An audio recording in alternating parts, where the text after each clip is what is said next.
Involuntary movements have psychological meanings that make some gestures and suggestions on a daily basis without realizing the meaning of these movements, or what their dimensions and psychological effects, and the reasons that led to their existence. Scientists believe, the psychologist, that 60% of the communication between people is done in the manner of gestures, suggestions, physical symbols, and not in the oral image as many people think, i.e. in the way of speech and tongue. They also see that these gestures have a powerful effect that is 5 times more powerful than words, and one of the big mistakes that most people make is that they ignore the movements, languages, and meanings of the body, and focus on understanding what's speaking in front of them. They strive to read the thoughts and analyze the words that have been said in front of them, and from these gestures and physical suggestions that have significance and significance. 3-4 Touching a person's face during the conversation is related to lying, as is the case when touching the nose.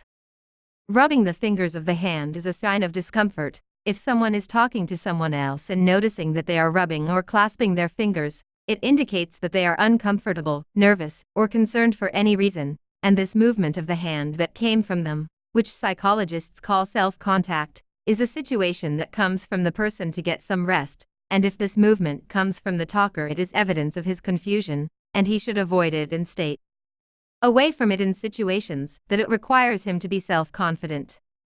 Touching or scratching the ear is a sign of the listener's skepticism of the speaker's words and the nature of what is said in front of him, and the scratching of the ear, nose, or chin while talking with a phrase "I understood" indicates a lack of understanding. The woman's interlacing with her fingers is a sign of the woman's openness to the atmosphere around her. The tangle of arms and the slowing of eye movement indicate the listener's boredom of what is displayed in front of him, or may indicate disapproval.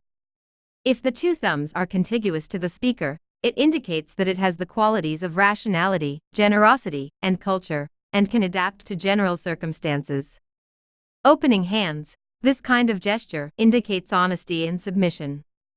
The presence of the 2 rigid arms indicates that their owner is in a negative defensive state.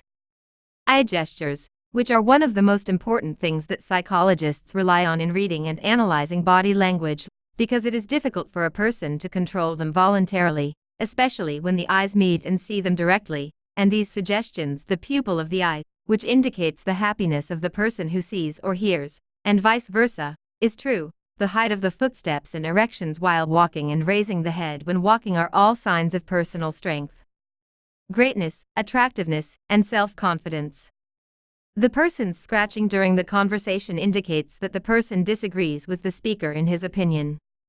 The person put one or more hands on his neck during the conversation, indicating that the person began to be convinced of the words in front of him, and began to give up his position.